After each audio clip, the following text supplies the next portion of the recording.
అమృతమూర్తికి అసురనివ్వాలి. బిక్కవోలు మండలం కమురుపాలెం గ్రామంలో అత్యంత ప్రముఖ పారిశ్రామికవేత్తగా పేరుగాంచిన శ్రీ మురళీమోహన్ రైస్ మిల్ అధినేత మరియు ఎన్నో సేవాభావాలు, ఎంతో మానవ దృక్పథం కలిగినటువంటి శ్రీ చింతా పాండురంగారెడ్డి అకాల మరణానికి చింతిస్తూ బలభద్రపురం శ్రీ ఆంధ్ర షిరిడి సాయి మందిరంలో వారికి సంతాప సభ ఏర్పాటు చేశారు. ఈ సంతాప సభ ఏర్పాటులో బలభద్రపురం గ్రామ ప్రజలు, నాయకులు, ప్రముఖ పారిశ్రామికవేత్తలు, ఆయన సన్నిహితులు మరియు ప్రముఖ పారిశ్రామికవేత్త కర్రి వెంకట ముకుందరెడ్డి గారు ఆధ్వర్యంలో సబ్బెళ్ళ పురుషోత్తమరెడ్డి గారు ఏర్పాటు చేసిన సంతాప సభలో గ్రామ ప్రజలందరూ కూడా పాల్గొనడం జరిగింది. ముందుగా సభాధ్యక్షతను జరిపిన వెలగల శ్రీనివాసరెడ్డి మాట్లాడుతూ ఆయన చేసిన సేవా కార్యక్రమాలు, ఆయన చేసిన మంచి పనులను గుర్తు చేసుకుంటూ ఆయన లేని లోటు తీరలేదని చెప్పి ఆయనకు నివాళులు అర్పించారు. ముందుగా జ్యోతి ప్రజ్వలన చేసి ఆయన చిత్రపటానికి పూలదండలు వేసి వచ్చిన ప్రజలందరూ కూడా ఆయనకి నివాళులు అర్పించి మౌనం పాటించారు. ప్రముఖులందరూ కూడా ఆయనతో ఉన్న సన్నిహితం గురించి, ఆయన చేసిన మంచి పనుల గురించి, మండలంలోనే కాదు జిల్లాలోనే కొన్ని చేసిన కార్యక్రమాలపై అందరూ చెప్తూ మరొకసారి ఆయన్ని గుర్తు చేసుకున్నారు. ప్రతి ఒక్కరూ కూడా ఆయన చేసిన సేవలను గుర్తుంచుకుని ఆయనకు నివాళులు అర్పించడం జరిగింది.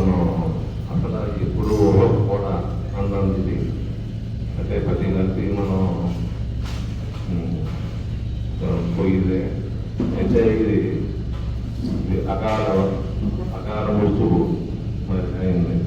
రంగారెడ్డి గారిని ప్రవహించింది.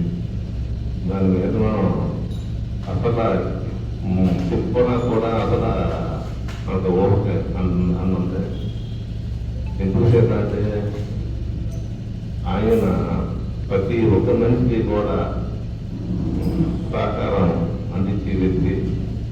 అది నేను చెప్పేది కాదు, మన ఇక్కడ ఉన్న ప్రతి ఒక్కరికి కూడా తెలిసిన విషయం. ఎందుకు చేద్దాం అంటే ఆయన దగ్గరికి ఎవరైనా వెళ్తే బాగు లేదు అన్నది కూడా ఎప్పుడూ కనపడలేదు. ఎందుకు చేద్దంటే ఆయన పొలం అయినా సరే మరి బలభద్రపురం కింద ఆయన లెక్క.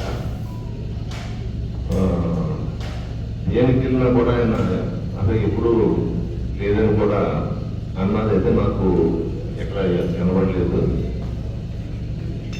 ఇక్కడ బాబా గుడి మనం కట్టేమో అంటే ఆయన సహకారం మనకు చాలా ఉంటాయి.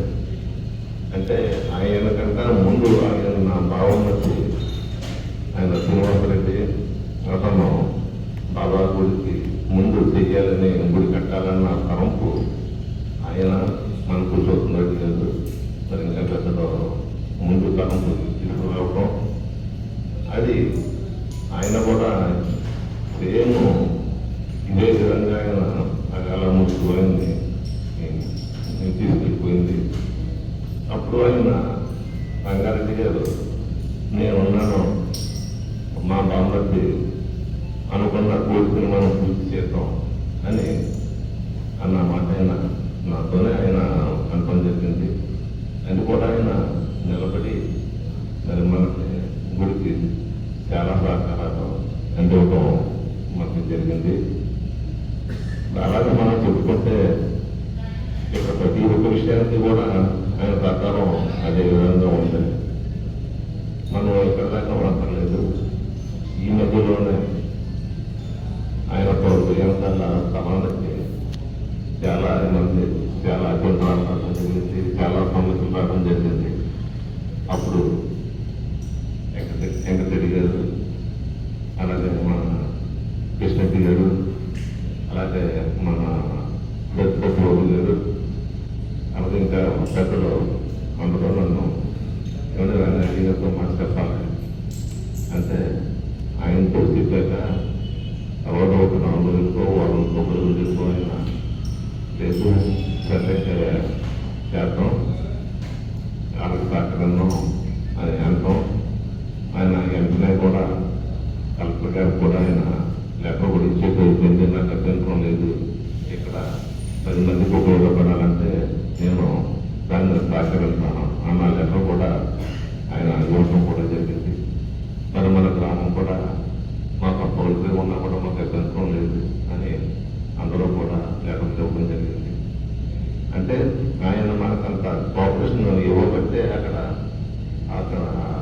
ఆ కాలనీ రావడం జరిగింది. ఆ కాలనీ అంతా వచ్చాక కూడా రోడ్డు దానికి చాలా చిన్న రోడ్డు అయిపోతాయి. అప్పుడు వెంకటరెడ్డి గారు మరి దాన్ని కమిటీ పెట్టడం అందరూ కూడా నా దగ్గరికి రావడం, వచ్చిన తర్వాత నేను ఆయనతో మాట్లాడతాను. ఆయన ఈయనకే చాలా గొప్పగా ఇచ్చాడు, ఒప్పుకున్నాడు. మళ్ళీ ఈ రోడ్డు అనేది మళ్ళీ ఆయన ఏమంటాడు అని నేను పెద్ద అంటున్నాను. అన్న తర్వాత నేను ఆయన దగ్గరికి ఒక రోజు నాకు ఒక 10 రోజులు నా టైంలో ఉండి నేను మాట్లాడతాను అని ఒక రోజు నేను ఆయన దగ్గరికి వెళ్ళి ఏమన్నా రోడ్డు మీరు నేను చాలా కోఆపరేషన్ చేసేది, కనీసం మనం ఆ రోడ్డు కూడా ఇస్తే దానికి ఒక ఇల్లు వస్తుంది అని అడిగితే ఆయన అసలు రెండో మాట మాట్లాడలేదు. ఒకసారి నేను చెప్పిన రోడ్డు మీరు తీసుకోండి, ఎంత అంతా తీసుకోండి అని అనుకోవడం జరిగింది. అలాగే మరి ఆయన రోడ్డు కూడా ఆయన తప్పడం దానికి ప్రమాణం అంటే ఇల్లు మరి వచ్చింది అంటే ఆయనే మన పోరాటానికి గారే కారణం అని కూడా మనం మరొకసారి చెప్పుకోవచ్చు.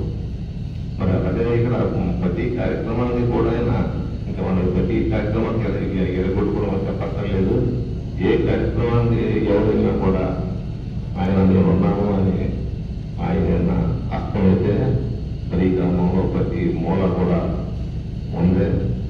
మనకైతే ఇలా చాలా దురదృష్టమైన రోజును కూడా మనం చెప్పుకోవాలి. మరి అలాగా మరి ఇంక ఇలా చెప్పుకుంటానికో మనకి ఎన్నెన్నో విషయాలు ఉన్నాయి. అన్నీ కూడా మనం ఇంకా ఇప్పుడు ఇవాళ మనం చెప్పుకోలేము కూడా. ఇంకేంటంటే ప్రతి ఒక్కరి మనసులోని కూడా ఆయన గురించి అందరికీ తెలుసు. ఆయన నిజతనం గురించి ఆయన మనందరికీ సహాయ సహకారాలన్నీ కూడా ఆయన ఇవ్వడం జరిగింది. మరి అలాగే కూడా మన కుటుంబ సభ్యులందరికీ కూడా మనం అందరం కూడా ఒక రకంగా భగవంతుడు ఆ కుటుంబాన్ని బాగా చూడాలని మనం కోరుకున్నాం. నాకు ఈ అవకాశం ఇచ్చిన మీ అందరికీ కూడా నా ధన్యవాదాలు తెలుసుకోండి. ఇవ్వడం జరిగింది.